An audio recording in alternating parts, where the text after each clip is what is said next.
Echaste a tu propia hija de la casa, gritó mi tía. Mis papás habían difundido mentiras en internet después de que me negué a cederles la casa de $890,000. No sabían que yo había grabado todo, y los llevé a la corte. Hola, Reddit, me llamo Natalie, tengo 29 años, y durante la mayor parte de mi vida creí que la lealtad y el respeto eventualmente serían recompensados. Pensaba que si trabajaba duro, apoyaba a mi familia y me quedaba callada, incluso cuando las cosas no eran justas, algún día me reconocerían. Tal vez hasta me amarían por quien soy, no solo por lo que puedo dar. Pero la verdad es que hay personas que no quieren amor. Quieren control. Y cuando dejas de dárselo, se vuelven locas. Mi historia empieza hace 3 años, cuando compré la casa. Era una hermosa propiedad de 4 recámaras en el norte del estado de Nueva York que me costó $890,000. Había estado ahorrando desde los 18. Trabajé mientras estudiaba. Comía fideos instantáneos. No salía de vacaciones y tomaba cualquier proyecto de diseño freelance que podía.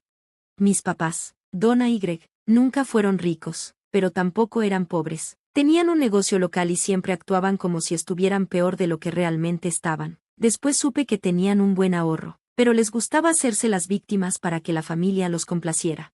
La casa era mía. Cada centavo del enganche salió de mi bolsillo. La hipoteca estaba a mi nombre, y aún así, desde que me mudé, mis papás empezaron a tratar la casa como si fuera de ellos. No en el típico sentido de, los papás visitan mucho. No, trajeron muebles sin avisar. Le daban tours a sus amigos mientras yo estaba en el trabajo. Incluso empezaron a decir que pensaban jubilarse ahí. Debí ver las señales, pero no lo hice. Soy hija única, y mis padres siempre han tenido poder sobre mí. Su herramienta favorita era la culpa. Si me oponía, decían cosas como, después de todo lo que hemos hecho por ti, ¿así nos pagas? Y caí durante años, hasta que se pasaron de la raya. Todo pasó después de una cena familiar, cuando mi mamá comentó, como si nada, que había hablado con un agente inmobiliario para convertir mi casa en una propiedad multifamiliar para que pudieran vivir en un piso. Casi me ahogo. Le dije que eso no iba a pasar, que esta era mi casa, no una inversión para su retiro. Ella se ofendió, como si la hubiera insultado personalmente. Mi papá se quedó callado, pero le noté la mandíbula tensa. Ahí empezó la guerra. Durante las siguientes semanas, noté cosas raras. Empezaron a llegar paquetes que yo no pedí. Desapareció mi llave de repuesto. Y una tarde, llegué a casa y encontré a mis padres sentados en la sala como si fuera suya. Cuando les pregunté qué hacían ahí, mi mamá agitó una copia de un contrato de arrendamiento y dijo, ya nos mudamos. Me quedé en shock. Les dije que era mi casa. Se rieron. Nos criaste en tu casa. Ahora tú puedes devolvernos el favor. Esa noche, les pedí que se fueran. No grité, no lloré. Solo les dije con calma que tenían hasta el fin de semana para sacar sus cosas, o llamaría a la policía. ¿Y su respuesta? Se fueron a internet. Publicaron en Facebook diciendo que yo los había corrido. Mi mamá incluso etiquetó a viejos amigos de la familia y parientes lejanos, diciendo que me había vuelto cruel y arrogante después de conseguir un buen trabajo. Hizo que pareciera que los había dejado en la calle. Fue un escándalo. Empecé a recibir mensajes de personas con las que no hablaba en años. Una de mis tías comentó, ¿echaste a tus propios papás después de todo lo que hicieron por ti? Otros dijeron cosas peores. Perdí un cliente porque vio el drama en línea y no quiso asociarse conmigo. Lo peor, mis papás lo estaban disfrutando. Publicaban actualizaciones diarias, historias dramáticas, fotos de ellos sentados en bancas como si estuvieran en la calle. Incluso llegaron a decir que estaban en un albergue cuando yo sabía perfectamente que aún vivían en su casa al otro lado de la ciudad. Y entonces sonó el teléfono. Era mi tía Arande. Siempre fue la directa de la familia. Me llamó gritando, preguntando qué demonios pasaba. ¿Echaste a tu propia hija de la casa? La escuché gritándole a mi mamá de fondo. Ahí supe que era momento de dejar de ser buena. Lo que mis padres no sabían era que yo había instalado cámaras internas cuando me mudé, porque viajaba mucho por trabajo. Tenía horas de grabaciones donde entraban sin permiso, revisaban mis documentos y hasta se metían a mi cuarto. También tenía la grabación de la noche en que intentaron mudarse, donde mi mamá literalmente dijo, esto pronto será nuestro. Así que reuní todo, y fui con un abogado.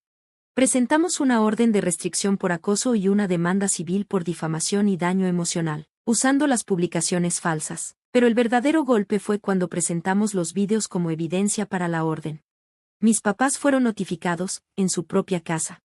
Sí, La misma que decían que ya no tenían. Y el silencio después de eso fue brutal. El juicio fue desgastante. Mis papás se aferraron a su mentira, tratando de hacerme quedar como inestable, pero sus publicaciones, junto con las grabaciones, destruyeron su historia. El juez falló a mi favor. No solo me concedieron la orden de restricción, sino que el juez les ordenó publicar una disculpa pública y me otorgó $15,000 por daños. Apelaron, perdieron otra vez. Pero el daño ya estaba hecho. Mi familia extendida se dividió. Algunos me pidieron perdón al conocer la verdad, otros se quedaron del lado de mis papás, prefirieron el drama antes que los hechos. Uno pensaría que con eso se detendrían, que después de ser exhibidos, recularían. Pero no lo hicieron. 2 meses después de la decisión del juez, descubrí que habían creado cuentas falsas para publicar en foros locales, diciendo que yo era manipuladora y abusiva con mis padres. Rastreé una de las IP hasta su casa. Mi abogado estaba listo para ir con todo. Pero antes de actuar, pasó algo que lo cambió todo. Mi mamá apareció en mi puerta. Se veía más delgada, pálida, sostenía una carta escrita a mano, con los ojos rojos. No abrí la puerta. Todavía no. Y ahí es donde voy a dejarlo por ahora. La parte 2 explicará qué decía la carta, qué quería en realidad mi mamá y la decisión que tuve que tomar después. Porque cuando alguien aparece en tu puerta después de intentar destruirte, ¿los dejas entrar, o terminas lo que empezaron? No abrí la puerta. Me quedé ahí, congelada detrás del visor, viendo el rostro cansado de mi madre. En su mano temblaba la carta, como si hasta su disculpa tuviera miedo escénico, pero no confiaba en ella, no después de lo que hizo, no después de todo lo que hicieron para intentar doblegarme. Mi corazón latía con fuerza mientras me alejaba en silencio y la dejaba ahí sola. No necesitaba más palabras. Necesitaba paz. Pero la paz, aprendí, no es algo que te dan personas como mis padres. Tienes que tomarla. No les hablé durante 3 meses después de ese día. No volvieron a intentar, ni llamadas, ni cuentas falsas, ni nuevas mentiras. Al menos no que yo supiera. El escándalo en Internet se apagó. El juez me dio la razón. Debería haberme sentido triunfante, pero lo que sentía era vacío. La traición no solo me costó mi reputación o mi tranquilidad, me costó una familia. Perdí primos que se negaron a creer otra cosa que no fuera lo que mi mamá escribía en sus monólogos dramáticos de Facebook. Mi madrina me eliminó. Una ex mejor amiga de la prepa me mandó mensaje diciendo que yo estaba obsesionada con el dinero. Nadie preguntó mi versión, hasta que la demanda se hizo pública. Con el tiempo, la curiosidad me ganó. Abrí la carta. Comenzaba con: nunca quise que las cosas llegaran tan lejos. Negación clásica desde la primera línea. Escribió que estaban confundidos y dolidos, que se sentían olvidados, que la casa representaba todo lo que habían sacrificado por mí. Decía que las publicaciones en línea fueron un momento de debilidad, un malentendido, y que no querían causar daño. Ni una sola vez escribió perdón. Lo que más me impactó fue una línea cerca del final: seguimos siendo tus padres, no tendrías nada sin nosotros. Esa sola frase me recordó porque los corté de mi vida. Nunca me vieron como una persona independiente. Para ellos, yo era una extensión de sus necesidades, una recompensa que se les debía. Incluso la casa, algo por lo que no pagaron ni un centavo, se convirtió en un símbolo de su derecho sobre mí. No se trataba de un lugar donde vivir. Se trataba de control, de propiedad sobre mí. Y ahora que la habían perdido, querían otra oportunidad. Rompí la carta por la mitad y la eché al fuego. Pero el drama aún no terminaba. Un mes después, me llamó la vecina de mis padres, la señora Halpern, una mujer mayor que me cuidaba de niña. Me dijo algo extraño. Mis papás habían puesto su casa en venta. Me sorprendió. Siempre dijeron que sería su hogar para siempre, y según los documentos del juicio, no tenían problemas financieros. Entonces, ¿por qué la vendían? Y luego vino el giro. Semanas después, recibí una notificación del catastro del condado. No tenía que ver directamente conmigo, pero algo me olía raro. Le pedí a mi abogado que investigara, y lo que encontramos fue una locura. Mis padres estaban intentando comprar otra casa usando un fideicomiso que no existía, al menos legalmente. Al parecer, trataron de crear una cuenta de herencia falsa a nombre de mi abuelo fallecido, alegando que yo les había transferido la escritura después de su muerte. Era fraude. Y esta vez, no solo me dañaron a mí, cometieron un delito.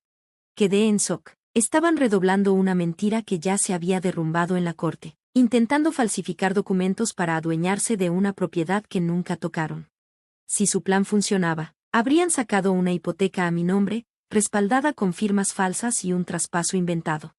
Por suerte, fallaron. Mi abogado lo denunció de inmediato. El banco implicado marcó la transacción como sospechosa y lanzó una investigación. En semanas, mis padres enfrentaban cargos por fraude bancario y falsificación. No quería presentar cargos, en serio no quería. Pero no podía barrer esto bajo la alfombra. No después de todo.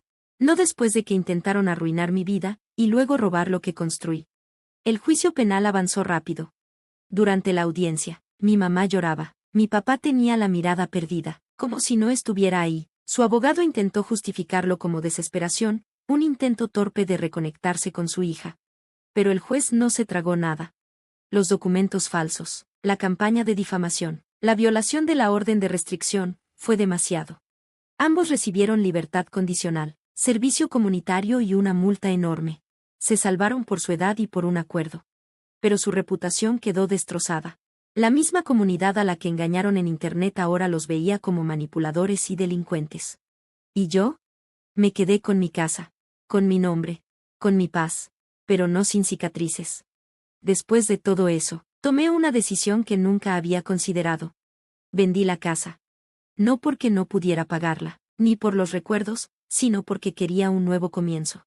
Usé las ganancias para mudarme al oeste, a Oregón, cerca de la costa, donde nadie conocía mi nombre ni el de mis papás. Compré una cabaña cerca del mar. Inicié un pequeño negocio de diseño de interiores desde casa y, por fin, construí una vida que realmente era mía. Corté todo contacto con mis padres, y no va a cambiar. Mi tía Arande se disculpó por cómo reaccionó al principio, y de hecho, ahora es la única familiar que me escribe. El mes pasado me mandó una planta de bienvenida con una tarjeta que decía: algunas familias nacen, otras las elegimos. Eso significó más de lo que ella sabrá. Porque al final, esto no fue solo por una casa. Fue por los límites. Por ponerme a mí primero. Por entender que las personas que dicen amarte, también pueden intentar destruirte. Y que alejarte no te hace cruel. Te hace libre. Así que si estás leyendo esto, y alguna vez te has sentido atrapado bajo el peso de la culpa y la obligación, recuerda esto. Tienes derecho a elegirte a ti. Incluso si eso significa cerrar la puerta a quienes te criaron.